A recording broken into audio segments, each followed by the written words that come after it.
Oi, terceirão, tudo bem? Tranquilo com vocês? Vocês estão com saudade da escola, né? Não? Ah, então sim. Olha só, a gente vai começar o segundo bimestre, unidade 42, a gente vai falar de revoluções e populismo na América Latina. A gente vai entender todo esse processo. Lembrar uma coisa para vocês, tem esse vídeo que está aqui no canal da escola e tem sexta-feira, como está na rotina de vocês, o nosso Tira Dúvidas sobre esse primeiro momento. E aí, nesse Tira Dúvidas, a gente vai fazer aprofundamentos, enfim, na nossa transmissão ao vivo, pelo Zoom, nós vamos fazer um aprofundamento de toda essa unidade aí, que é uma unidade bem interessante. Se você parar para pensar, nós estamos continuando lá o primeiro bimestre, estamos olhando a América, sobretudo a América Latina, nesse contexto já de Guerra Fria aí que está acontecendo e que está influenciando várias coisas a acontecer aqui na nossa América Latina. Então, ó, vocês já pegaram o material na escola, unidade 42, e vamos falar um pouco sobre as principais revoluções e o populismo que está se espalhando aqui pela América Latina.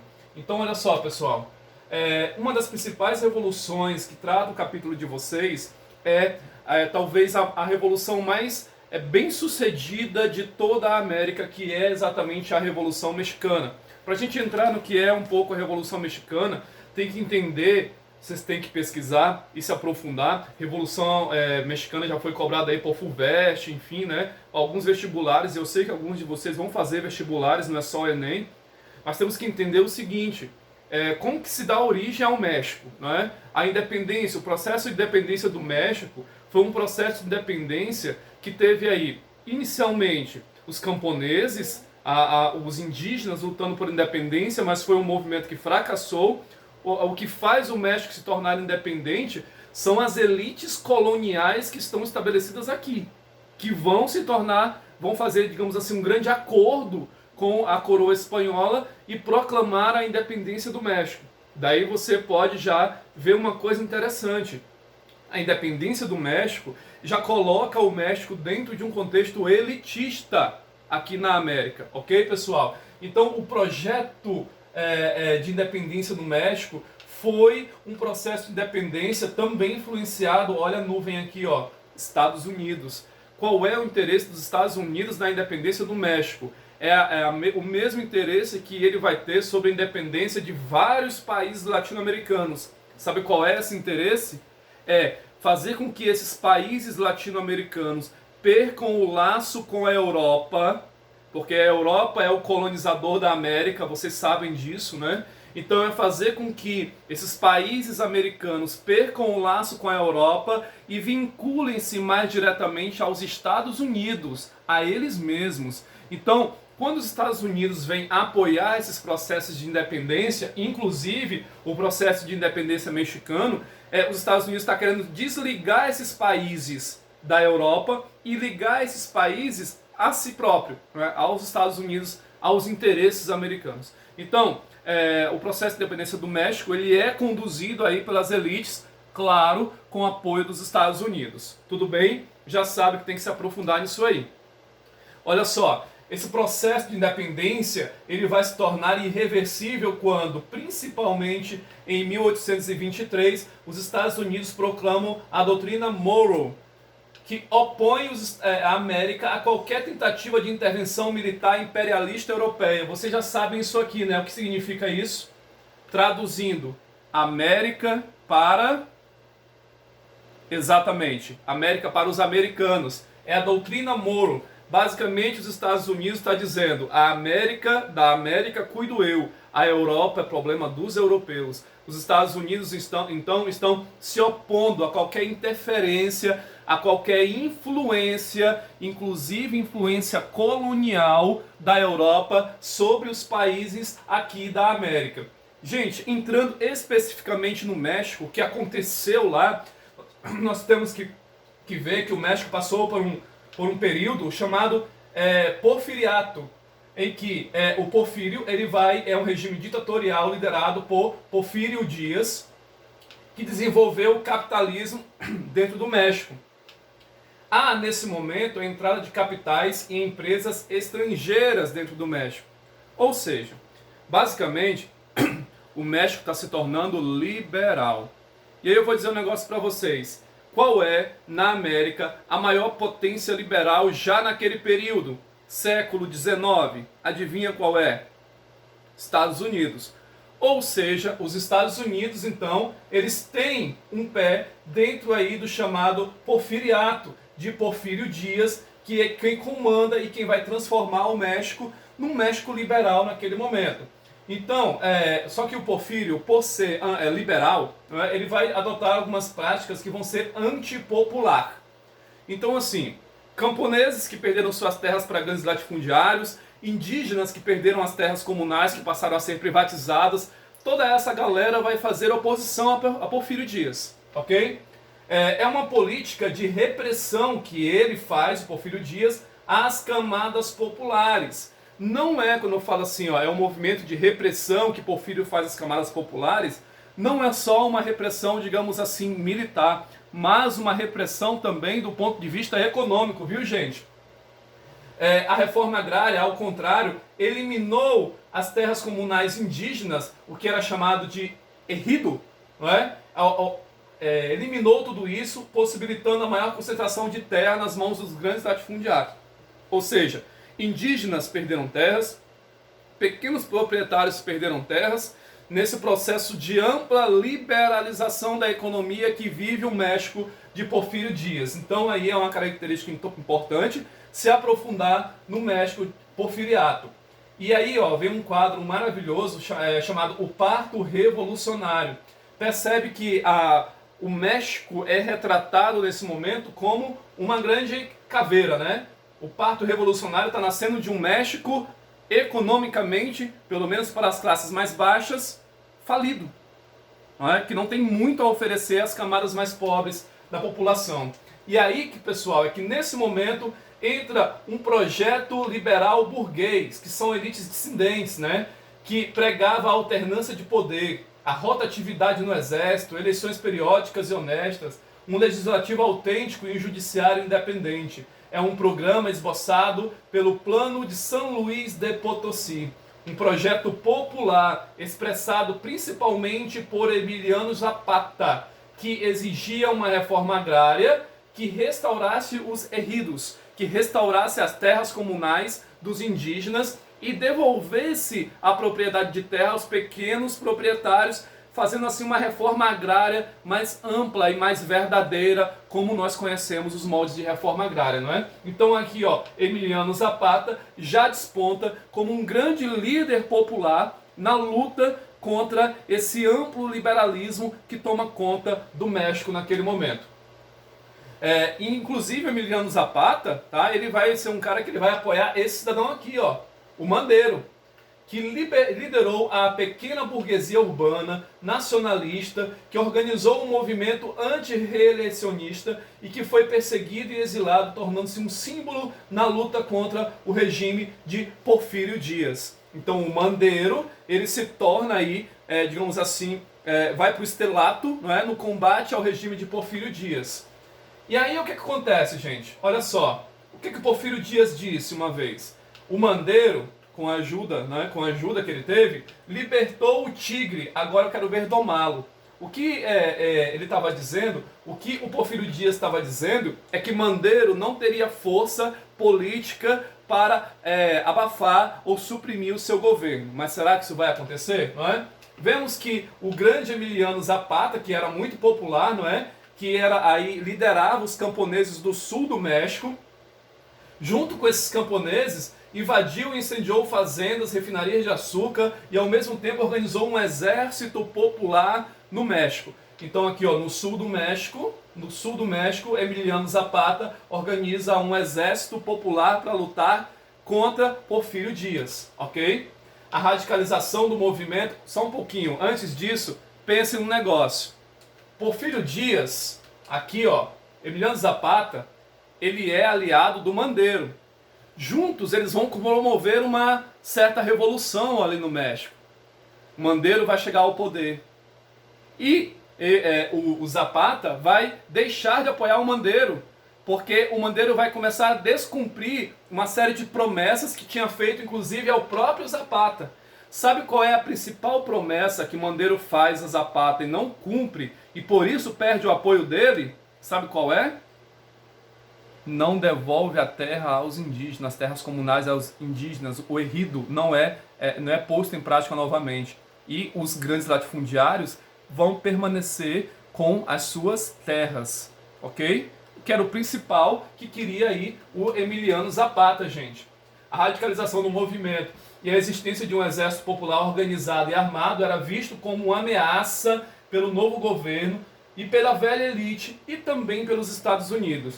Não interessava aos Estados Unidos que a população em si, naquele momento, tomasse o governo. Isso era visto com maus olhos pelos Estados Unidos, que temiam, não é, uma antiliberalização lá no México, que o México retroagisse ao que era o México antes da grande abertura liberal. Nós sabemos que no século XIX e principalmente no século XX, interessa aos Estados Unidos que os países se mantenham ao seu lado dentro do liberalismo e não fora dele. Não é isso, gente?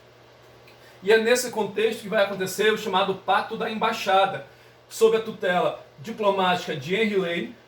O Huerta, que formaria um governo provisório, e Madero seria afastado do poder. Olha os Estados Unidos interferindo, apoiando, pode-se dizer assim, entre aspas, um golpe de Estado no México. Um golpe de Estado que vai depor um governo e instaurar um novo governo. Tu já viu isso acontecer por parte dos Estados Unidos em algum outro momento da história moderna, contemporânea? Onde? Aqui também no Brasil, na Argentina, no Chile. Do que eu estou falando, gente?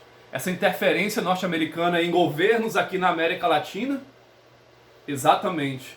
O contexto da Guerra Fria, quando os Estados Unidos da América vão influenciar e estimular regimes civis militares a acontecer e a se difundir pela América Latina, para que esses países ficassem ao seu lado no âmbito e no auge da Guerra Fria e não se aliasse com isso à União Soviética. Então olha aqui, ó, o Pacto da Embaixada é uma forma de promover uma manobra de Estado, um golpe dentro do México. Depõe um governante, coloca outro no lugar. Carranza, que é o governante que vem logo a seguir, adotou medidas nacionalistas que levariam à nacionalização do petróleo, ao mesmo tempo que fez concessões a grandes empresas norte-americanas e organizou uma Assembleia Constituinte, excluindo a participação camponesa. Então você vê aqui, ó, basicamente um governo que tem amplo apoio americano lá no México. Aí, Sancho Pancho Villa, e principalmente Emiliano Zapata, além da reforma agrária, tinham como meta o retorno às origens, uma revalorização da identidade indígena mexicana, e eles contestavam a transformação dos latifúndios em fazendas modernas, agroindustriais, e queriam a volta do antigo sistema indígena de comunidades coletivas. Depois da morte de Emiliano Zapata, o Villa também vai morrer, então vão se tornar aí grandes mártires da chamada Revolução Mexicana. Em 1919 e de Villa em 23, o movimento revolucionário perdeu força. Perceba, não é um movimento revolucionário de curto prazo. Ele começa em 1910 e vai acabar lá já em meados da década de 20, abrindo as portas para a entrada do liberalismo dentro do México, com o apoio da elite proprietária de terras. Mais uma vez, a elite, a grande detentora de terras, vai ser que vai brilhar no cenário da Revolução Mexicana. Contudo, pessoal, uma coisa muito importante que vocês devem se aprofundar é que em 1917, e esse ano aqui, como vocês sabem, é um ano chave, está acontecendo muitas coisas importantes no mundo naquele momento. 17, os Estados Unidos entram na Primeira Guerra Mundial, a Rússia sai para tratar da Revolução Russa, o que preocupa o liberalismo moderno, né? Enfim, e está acontecendo também em 17, lá no México, a expropriação de terras não cultivadas. A Constituição mexicana é uma Constituição que está muito à frente de todas as constituições instauradas na América naquele momento. É uma Constituição que está muito à frente do seu tempo, embora tendo aí como base um governo que é altamente liberal, ele sozinho não promulgou essa Constituição. Teve a participação aí da Assembleia e tudo mais. A jornada de trabalho seria de 8 horas, haveria por ela a regulamentação do trabalho do menor e da mulher, salários iguais para tarefas iguais, direito de greve, organização sindical. Percebe? Quando que nós vamos ter, por exemplo, no Brasil, uma Constituição que chegue perto disso? Sabe quando? Só a partir de 39, com Getúlio Vargas, na era Vargas, que consolidou a CLT no Brasil. Já, gente? Essa Constituição restringiu o poder da igreja, uma característica da República, a laicização do Estado, né? O casamento civil foi tornado obrigatório e o único válido. Esta Constituição foi juridicamente uma obra de síntese entre a grande tradição liberal e a emergência do Estado populista no México. Já já vamos falar um pouquinho mais do que é esse populismo e como ele está se espalhando aqui pela América Latina. Estava se espalhando. E o populismo na América Latina. E aí vem dois grandes símbolos desse populismo aqui na América Latina. Juan Perón e Getúlio Vargas. Esse bom velhinho aqui todo mundo já conhece. Juan Perón, o grande líder da nação argentina naquele momento. E vai se desenvolver aqui na América Latina um movimento que é muito peculiar da própria América Latina, que é o populismo, ok? O poder político, então, dominado por elites cafeeiras a partir da década de 30, não é? Em países como México, Bolívia, Argentina, foram perdendo o perfil oligárquico para tornarem-se repúblicas populistas. Ou seja, se você olhar aqui dentro deste movimento, tu vai perceber o seguinte, pessoal. Assim, no Brasil, por exemplo, está saindo a República Velha das elites cafeeiras, dos coronéis do café, e está entrando Getúlio Vargas com um novo e revolucionário projeto, que é algo que brilha na América Latina naquele momento, amparado pelo populismo. O populismo, então, é a prática política predominante na América Latina entre as décadas de 30 e 50. Quais são as principais características do populismo? Governos comandados por políticos de muito carisma e liderança popular, apoio de diferentes segmentos e classes sociais ao governo. Perceba, a população gosta desses governos, a população apoia estes governos, porque esses governos concedem à população, sobretudo aos pobres trabalhadores, algo que eles não tinham antes. E aí você faz a ponte, Getúlio Vargas, leis trabalhistas, ok? Esses governos defendem os interesses nacionais e exaltação e valorização do país, é o nacionalismo. Ah, professor, o nacionalismo está acontecendo só na América Latina naquele momento? Cai na real. Década de 30 no Brasil. Aonde está onde eclodiu e aonde é forte o nacionalismo no mundo naquele momento? Europa. Não é verdade? Nazifascismo, doutrinas altamente nacionalistas. Então nós temos aí uma característica do nazifascismo na Europa, que é o nacionalismo, aqui no Brasil, aqui na América Latina, ajudando a instaurar o populismo. Aliás, vamos fazer um parêntese aqui. Hitler e Mussolini não eram popular? Getúlio Vargas é popular? Plantei a interrogação, ok? Sexta-feira a gente pode discutir um pouco mais sobre isso. Olha só, há um intenso uso da propaganda política e controle dos meios de comunicação. Assim como está acontecendo na Europa totalitária, está acontecendo na América Latina populista. Bem especificamente no Brasil, vocês sabem, vocês viram no primeiro bimestre, que tem aí o DIP, que é o Departamento de Imprensa e Propaganda, que gere tudo isso para o governo Vargas, certo, gente? Na Argentina, o modelo que vai se desenvolver é denominado peronismo, em razão do presidente que esteve no poder entre 46 e 55 e de 73 a 74, Juan Domingo Perón. Chegou ao poder como candidato do Partido Laborista, laboro, laborar, trabalho. Governou o país com um amplo apoio popular, principalmente da classe trabalhadora. O projeto político do peronismo defendia a realização da reforma agrária, fim dos latifúndios e ainda investimentos na indústria, Principal característica deste movimento, desse projeto, o trabalhismo cria benefícios para atender as reivindicações operárias. Ou seja, está ligado à classe trabalhadora. Atua junto com a classe trabalhadora. Até porque, a partir daí, a classe trabalhadora apoiaria também esse governo. Assim como a classe trabalhadora apoiou o governo de Vargas a ficar 15 anos no poder, não é, gente? Manobra atrás de manobra, golpe atrás de golpe. Cria, então, na Argentina, o governo peronista, leis trabalhistas que contribuíam para que se conseguisse apoio popular. Imagina, isso é uma transformação, é uma mudança de 360 graus ao povo argentino trabalhador. Leis trabalhistas que ainda não existiam por lá. Assim como vai ser no Brasil também, não é, gente? Como vocês podem ver aqui, ó, como é o Brasil naquele momento, a realidade do Brasil. Getúlio Vargas criou também leis trabalhistas para garantir o prestígio popular, como vocês já sabem. As duas práticas, né, o getulismo e o peronismo, tinham discursos voltados para a classe trabalhadora e defesa do nacionalismo. O que você enxerga aqui? Nacionalismo aos moldes do que praticava-se na Europa com os governos nacionalistas europeus, totalitários europeus. É o caso, por exemplo, de Hitler e Mussolini, depois Salazar em Portugal, Franco na Espanha, enfim, mas que são atrelados à classe trabalhadora, ou seja, para ter apoio popular e para que se consolide o populismo. Tudo bem?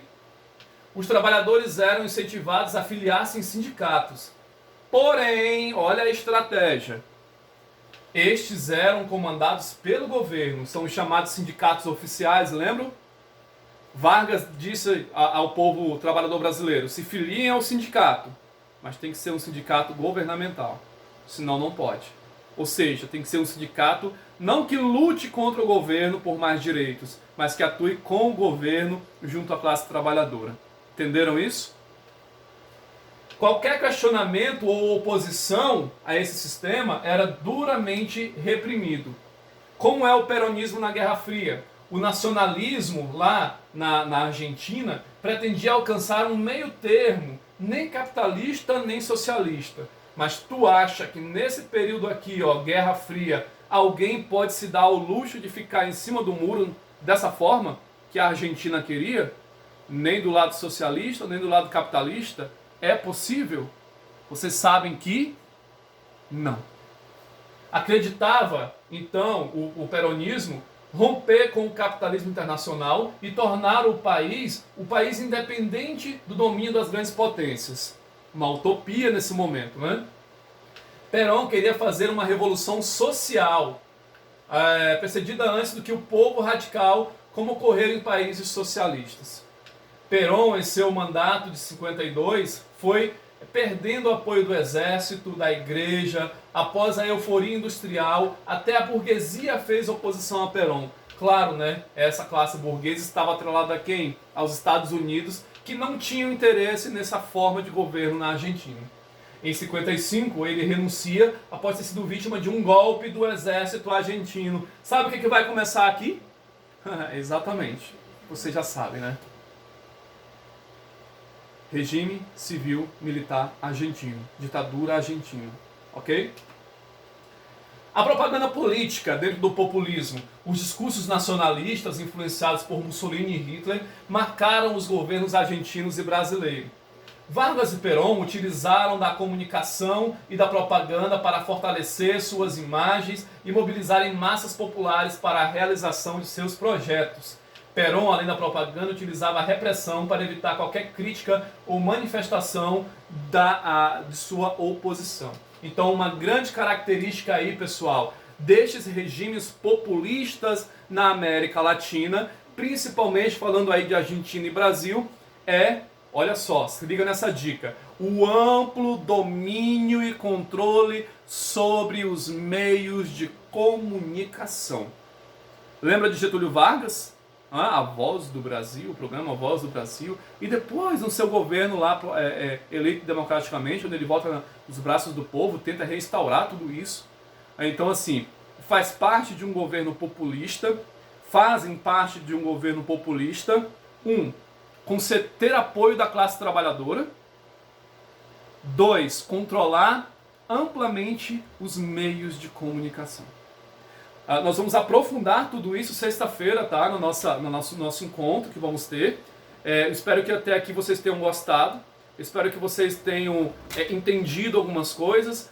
Vocês sabem que tem que aprofundar em algumas coisas. Nós podemos fazer isso também na sexta-feira. E eu espero vocês para um tira dúvidas e um aprofundamento na nossa aula aí sexta-feira. Fiquem com Deus, cuidem-se e até a próxima.